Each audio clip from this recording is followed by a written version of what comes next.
Okay, everyone, so we can go ahead and get started. Today, we have Kelly McLeod with us from Career and Professional Development, and she'll be talking to us about resumes.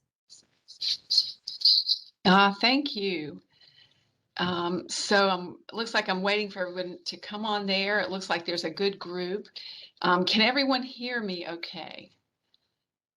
All right, Piper, I'll let you be my guide. Okay, I'm going to attempt here to screen share. And so just a little bit about what we're going to do today. I'm one of the career advisors in career and professional development. And I definitely I feel like this will be a flyover, like a quick overview of how to target your cover letters in your resumes. And I've got a presentation that's kind of something that we use, for a lot of different things. So we may not go through every single slide. And I definitely want to have a little bit of time for questions. This should take 30, maybe 40 minutes, something like that is what I'm thinking. And I'm going to make an assumption. I know all of you are very, strong students. I'm going to make an assumption that everyone has done a cover letter or resume at some point, and maybe you already have one. So maybe these tips are just sort of how you can ramp it up and make it better than what you already have. I doubt if there's anyone on this program today who's never written a cover letter or resume at all. All right, let me pull up this PowerPoint. Okay, can you all see that, Piper? No. No. Oh, wait a second. All right, hold on. Oh, wait, I think I know what I did here. Share.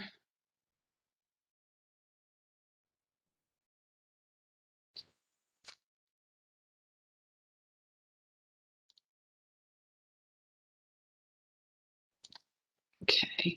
Now can you see it? Yes. Okay, perfect. I know what I did wrong there. Okay, so what I'm going to do is scroll through real quick, and we're going to first talk about cover letters, and then we're going to come back to resumes. And I have a reason for doing it that way. Okay, so the first thing I would tell you is when you apply for any opportunity, an internship or a job, you really do need to send a cover letter, even if they don't ask for it specifically in the posting. A cover letter is just what it says. It covers your resume and it tells them what you are trying to do. It can set you apart from other people who are applying. You can well, one thing that it does too is it shows that you know how to write, okay? Because your resume is not really an example of your writing. A resume is more like bullet points of actions that things that you've done. But a cover letter is something that you actually where you are using correct grammar and sentence structure and all of that. Also, you can connect yourself to that opportunity. And let me see if I can I don't know if I can get back and share. Hold on one second. I'm going to attempt here. Um,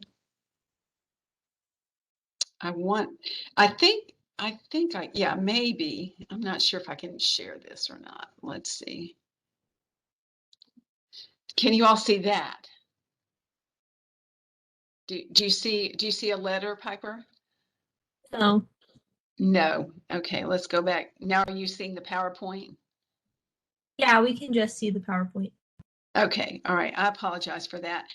Um, what might be easiest is for me to just kind of walk you through the template of a letter, and then I can, I think, do you all have a site where you post for the group? We can email stuff out. Okay, that might be an easier way to do it. And then everyone, rather than just looking at my screen, everyone has their own to work with. So I think I'll do that when we finish the call. Okay. Yeah, so let's go back here. All right, so what we want to do is target the letter, and maybe if everybody, can just, I don't know if you have in a place where you can jot down a few things, but I'm going to give you a formula, and when I email these samples, I'm going to send you a template and two samples. And let me explain the difference. The template is what you're used to seeing of any template. It's a formula. It isn't really a letter. It just tells you what you should put in your letter. And then I'm gonna I know not all the career advisors do it this way, but I'm gonna actually send you all two sample letters, and they're real letters that students have written, and we've tweaked them, we've changed the contact information, and there were a few things that needed to be ramped up, but basically they're two student letters that have been used, and they're excellent. They're really excellent, and I think they can be used as a model. I wouldn't want you to copy them, because then it's going to sound like you copied a sample letter. It has to be authentic. But let me go ahead now and give you the formula. If you want to jot this down, this is something that will go with you really for the rest of your life. So a cover letter should be short, 3 short paragraphs. The biggest mistake that we see in our office is people make them way too long. They fill up a whole page, and no employer wants to read all that. And in fact, they don't read it all. They just sort of scan it. So the first paragraph is you're telling them what you want. This is who I am, and this is what I want. This is why I'm emailing you my resume. Okay. The second paragraph is a little bit longer and more substantial, I would say.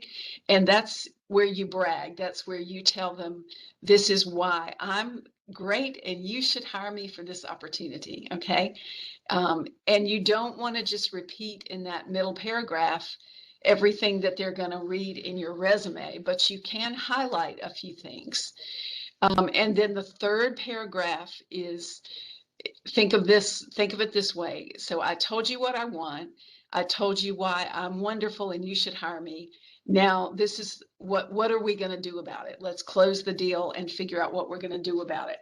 And like you see on the screen here, it's really important that you highlight skills from the job description that you can talk about in your letter. So we tell students to take the job description or internship, whatever the opportunity is, pull it up on the screen, or if you like to print things, print it and have it right next to you, and literally take a highlighter. You can do it electronically or with an old-fashioned highlighter, and highlight words in the job description that jump out to you.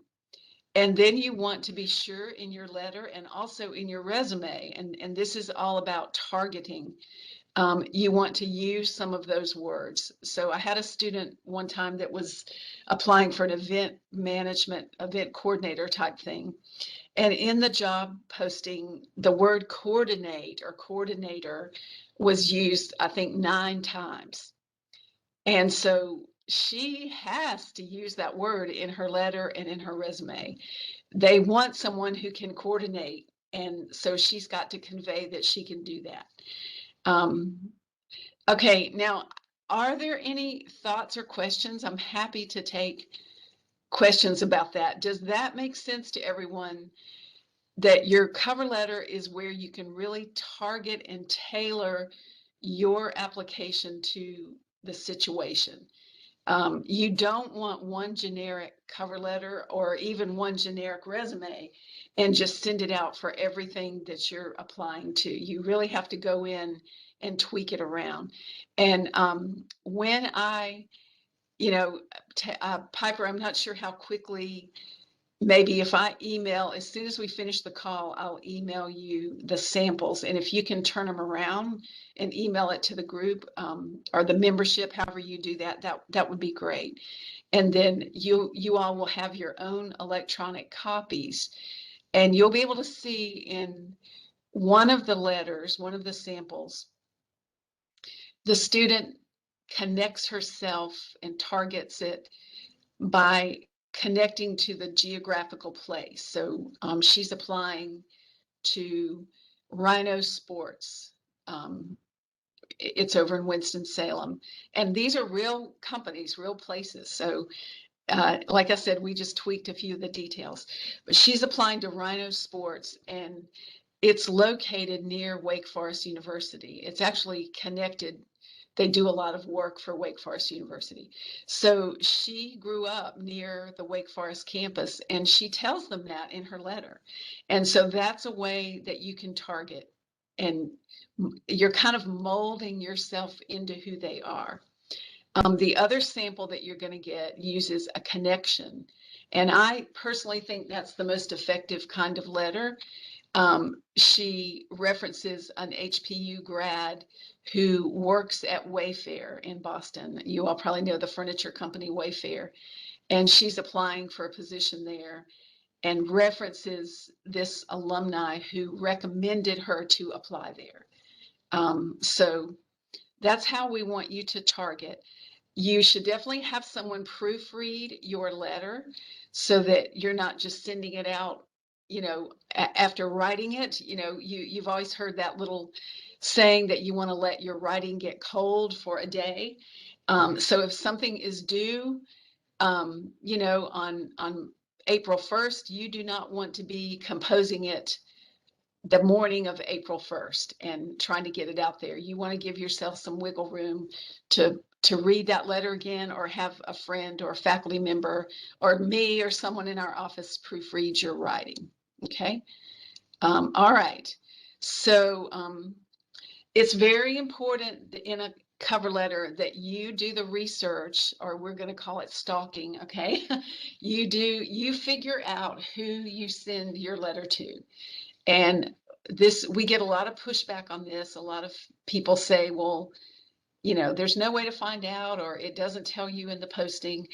And it is true that there are times when you simply can't find it. And then you would say, dear hiring manager, is probably the safest language to use. I definitely have seen a few letters come in that said to whom it may concern. And I always kind of have to chuckle and think that's so old fashioned. It's hard to believe that any student would still say that. But, or, dear sir or dear madam or something like that. The name of the person, the correct spelling, their correct title, all those things make a lot of difference. Think of it this way. It's kind of like when you talk to a friend or an acquaintance or a classmate, and you don't use their name, or you can't remember their name, or you don't know their name, and you just sort of address them in generic terms. It's just not as meaningful as if you address someone by their name. So LinkedIn is a good place to do that. The other thing I would tell you all is that the library, and I'm sure all of you, you're all really great students, and I'm sure you know about the resources that we have in the library. And David Bryden over in the HPU library has some resources. I'm not even sure the name of them, but they're magic. They're supposedly you can find out the names of CEOs and their emails, and the HR people, and it just really goes into great detail about people who work at different companies. So Glassdoor is another way you can try to find that out, but just do some stalking. You all know how to do that. Okay, so in your letter, and this would go to if you get an interview, is you really want to explain why you want to work for this company. And you have to have something more than just like, it's a cool company and I need a job, right? They really have to believe that you love what they do, that you believe in what they do. And I would tell you that it's very similar to when you were in high school looking at where you were going to go to college. You had to believe in HPU and what we stand for, our mission, our culture here, the way we do things. If you didn't believe in it to a certain level, maybe not everyone is 100% into the purple Kool-Aid, right? But if you didn't believe in it to a certain degree, you wouldn't come here, okay? You would think this is not the place for me. And it's really the same thing when you're looking to do an internship or find a job or go to graduate school for that matter. There has to be the right fit. And the company has to believe that you know who they are more than just, hey, I'm getting ready to graduate and I need a job. And people can sniff that out really quickly. Does anyone have a comment? I just feel like I'm talking to the screen. Does anyone have a comment or a thought about anything I've said so far? Does it seem like a lot of work to target and change and tweak those cover letters? No thoughts? Well, one thing I can tell you is once you get a cover letter that you really like, you like the way it's worded, you can just go in and tweak the details. Like you don't have to rewrite the whole letter by any means. Okay. All right. Okay. So I've already sort of talked about that. You want to speak their language. Every company, every organization has their own lingo, their own ways of doing things, taglines, Nike's just do it, whatever it is. You want to try to incorporate that into your letter and again into your interview. And you want to do it authentically. Like if we were hiring someone to work at High Point University and their letter had in it like 6 or 8 times, I do things in an extraordinary way. Like, it kind of can get to a cheesy point. You have to know where that balance is, right? Okay, so here's a real example, and sorry, it's an accounting example. That was what was in the PowerPoint. But you take the job ad, the description over here, and then on the right is what this person is saying in their letter, where they're pulling directly from the job description. Okay. Okay. We'll skip the practice part. And I already talked about that. One thing I will say that's pretty important, whatever your resume looks like. So whatever font you've used, whatever your header is on your resume with your name and your contact information, you want your letter to match your resume.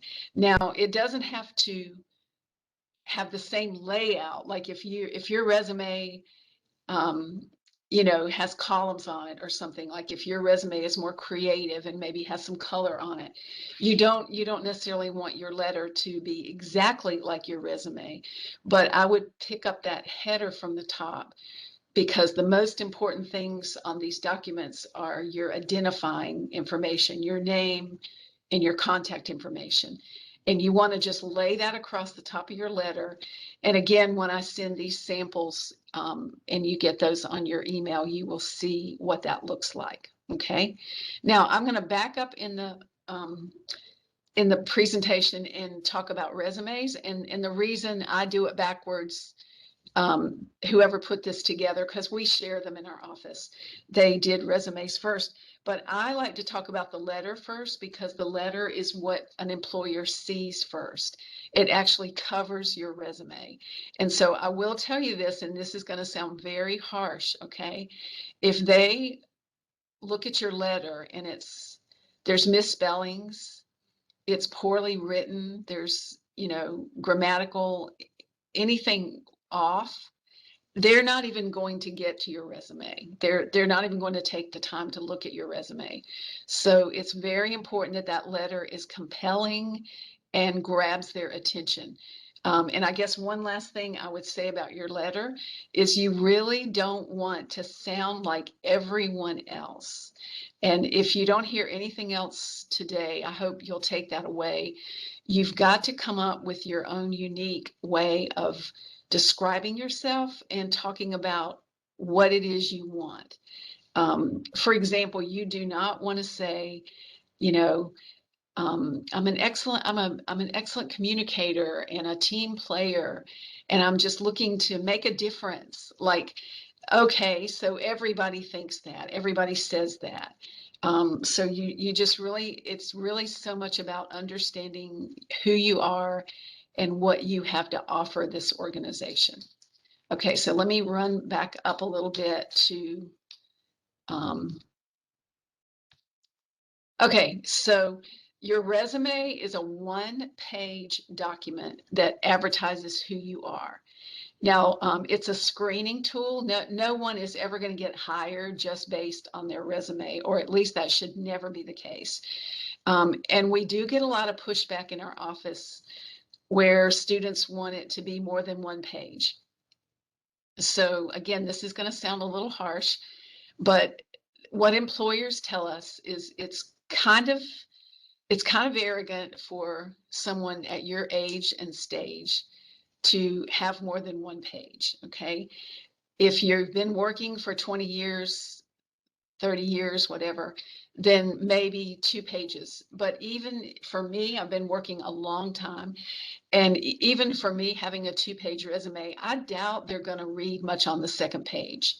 So it's very important to be concise and be able to explain your qualifications in a one-page succinct tool. Okay, as we talked about tailoring your cover letter, you want to do the same thing with your resume. And the way I like to do that, and again, you're going to get these samples on email. I like for your resume to have a profile section at the top. Um, I like the word profile because when you go on a lot of these job sites and applications and stuff, they ask you to fill out your profile. Even on Purple Briefcase, we ask you to complete a profile. So putting a short profile at the top of your resume is a good thing to do. What they are looking for is the fit between their job and what you have on your resume. Um, have you done this kind of thing before? Do you have some kind of understanding of what they do? And I will tell you all that a lot of the big issue is, how do you get a job doing something if you've never done it before? You know, that whole thing of how do you get experience if you've never had experience? And we think that the best way to do that is through job shadowing, through internships, and through campus involvement. If someone has done philanthropy and um, what's the other word in the Greek system? The when like everyone joins, you know, you're doing recruiting and all the different things in the Greek organizations or any organization. It doesn't have to be Greek, but those things are set up the way they are set up to mirror or mimic what happens in, you know, companies really. And you all know sort of the philosophy of HPU. A lot of what we do here is intentional to prepare you to go out there into the world of work. And so capitalize on things that you've done here on campus, and that can be parlayed into your experience. Um, I think the students who serve as admissions ambassadors have set themselves up perfectly for a job in marketing and sales, because the admissions ambassadors here, that's exactly what they're doing. They're marketing and selling HPU. So don't sell yourself short if you've never really had an internship or like a professional job out there. Now, I have had a few students who say they've only done like childcare, babysitting, summer camp, and all I can tell you is we can work with you on that. We can help you pull out of that skills that you can put on your resume. So you don't feel like you're just saying, you know, I just worked at a summer camp. There was a lot of things you did and learned from that experience. Um, Okay, so generic resumes and cover letters rarely work. And you guys will hear people say things like, you know, I just sent out 75 resumes applying for internships or applying for jobs. And I have a brother-in-law that got laid off from one of the big banks. And that's what he did. You know, every weekend he would send out, just blast out resumes and to these online places like Indeed.com. For the most part, I would say that's a complete waste of time, you know, because you're not targeting your information to that company. And when they receive it, it does feel very generic. Also, another thing I would tell you is that, and this gets off the topic just a little bit, but most jobs are never, ever advertised. And that's really another topic. That's how you do a job search, but it's just something you need to think about is most jobs and internships don't get posted on all these job sites, you know, LinkedIn, Indeed, ZipRecruiter. I'm not saying those job boards are, you know, worthless completely, but the thing you have to remember is that they say about 75% of jobs are never advertised. And so they're filled by word of mouth. It's through connections. I know my next door neighbor owns a business, and she often will say to me, you know, one of the ladies that works for me just, you know, just left or just moved out of state, and I'm looking for someone. Let me know if you know of anyone. And she's not posting that opportunity on Indeed.com, not at all. So again, that's another topic, and I'm sure some of y'all might have questions about how you uncover those job opportunities, and we can certainly coach you with that. Um, so we talked about that with the letter, and the same would be with your resume. Um, you want to let's see. All right. I'm not sure what to do with that. Hang on. Reese, you're asking a question here. Annotation. Okay. I don't know what that is. All right. Can you hear me, Reese? All right. I'm not sure what that is. Okay. So on your resume, when you are describing those bullet points of things that you've done, again, you want to go into that job description and tailor as much as you can using words that they have used. Okay. Okay, so the bullet points remain the same for your job descriptions because, you know, what you've done, you really can't change that. It is what it is, but you can change the way you talk about it. Okay. And again, we can help you individually with tailoring your documents if you need some advice on that. Okay. Now, this is a great tip. I really like this one. I think that each of you should have a master resume, or sometimes we call it my big resume.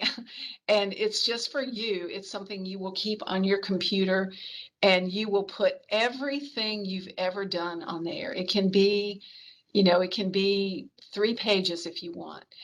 And then you will go to that resume and cherry pick off of there things that you want to put on a resume for a certain opportunity. Okay. And then you're going to save that resume with your name, the company's name, and the date. And I think that's really important. I know a couple of people that I'm working with right now who are in, you know, actively job searching.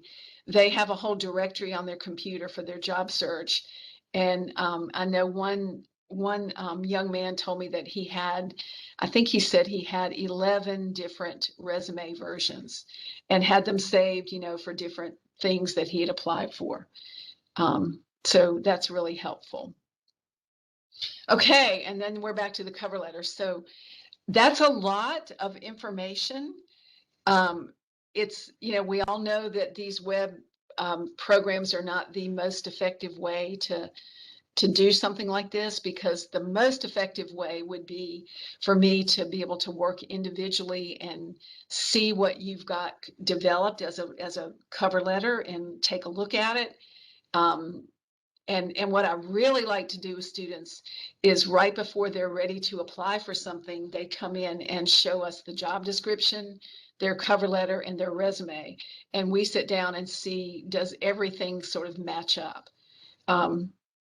But I know that's hard to do right now. And I will get those documents emailed over to you, Piper.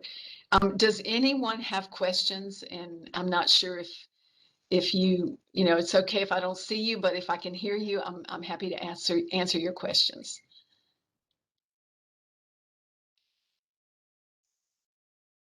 Anyone at all?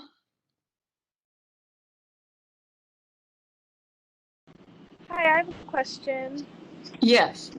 So, I know that you said we shouldn't be like using a template sort of form of our resume or cover letter, but how would I more or less, I guess, like adjust according to where I'm applying, I would say? Well, let's see. You wouldn't use a template that you get offline. I'm not sure if I said that, but I'll say that clearly. Like, we don't like the templates that you pull off of Word, or if you just Google resume templates. Um, so the types of resumes we really like just a simple Word document. And the samples that I'm going to send you, 2 of them are Word documents. And then there is the creative resume, which you can do on the Adobe software or Canva or something like that. That's kind of a different thing. That would only be if you're applying to something that is clearly a creative position, like in PR, advertising, marketing, graphic design, those things. But the way you would target it, I think that's your question, is like I was saying, you would go into that profile section at the top of your resume, and you would talk to them, say things to them that relate to their organization or what the job is about, if that makes sense. If it's social media marketing, then you could, in your profile, put a bullet about your experience doing social media marketing. The same in your resume. So again, you're just going to pull from what their job description says they want you to do and highlight some of those things in your resume. It could be just as simple as changing a few words from organized. Maybe you use the word organized a lot, but maybe according to their job, they want you to use the word coordinate. And as I was using that example for the event management position. Does that help at all? So you got it, what I was trying to say. Thank you. Is that what you wanted to, is that what you were asking? Yes, thank you. Oh, sure.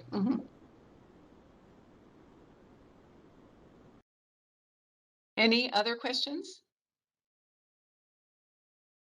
So let me just finish up by saying that cover letters and resumes are very individual, okay? That's the whole thing about why you don't want a generic one. And the other thing about a resume particularly, now a cover letter is pretty straightforward. I can't imagine that there are too many ways to do a short cover letter. We think it should be 3 paragraphs. It might be 4, but usually 3. But there are a lot of ways to do resumes. And, you know, if you talk to your parents, if you have, you know, an Uncle Bob who does hiring for his company, everybody's going to have their own opinions of what your resume should be. But what we're telling you, and also there's a ton of information on the career website, our website. If you just look on the menu on the left, there's a click on for resumes and cover letters. But what we're telling you out of our office is based on what we hear from employers. And I think that's important for you all to know that, because we talk to employers regularly and we ask them. And, so that's why you're getting, from us when we say it should be short, it should be one page. I had a resume come in this morning that had flowers all over it, like a flowered border. And, as pretty as that is, it's just not appropriate for a resume. And it's better for us to tell you all that than for it to get to the level of where you send it to an employer and, you don't get any response, or if you had sent a more professional one, you might have gotten an interview, something like that. So everything we're saying, we're trying to help you all maximize your opportunities. Thank you all for your attention. I know, as I said, I know this isn't the best way to convey this information, but if you'll go to our website and click on that resumes and cover letters link, a lot of what I have talked about is on the website, and then I will follow up with an email to Piper, and she'll get that out to you all. That will have some attachments of tangible word samples that you can take a look at. Okay, thank you. Thank you so much, Kelly. Everyone, I'm going to share my screen with the QR code for attendance. So. Okay, and Piper, if you can get me a list of the attendance, that would be terrific. Yeah, I'll work on that. Okay, thank you so much, and I'm going to email you right now. Okay, thank you. Bye-bye. Bye-bye.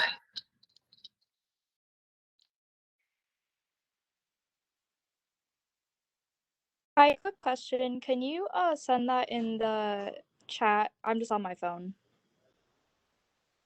Yeah, you might have to open it. I don't know how it works on your phone, but you might have to copy and paste the link.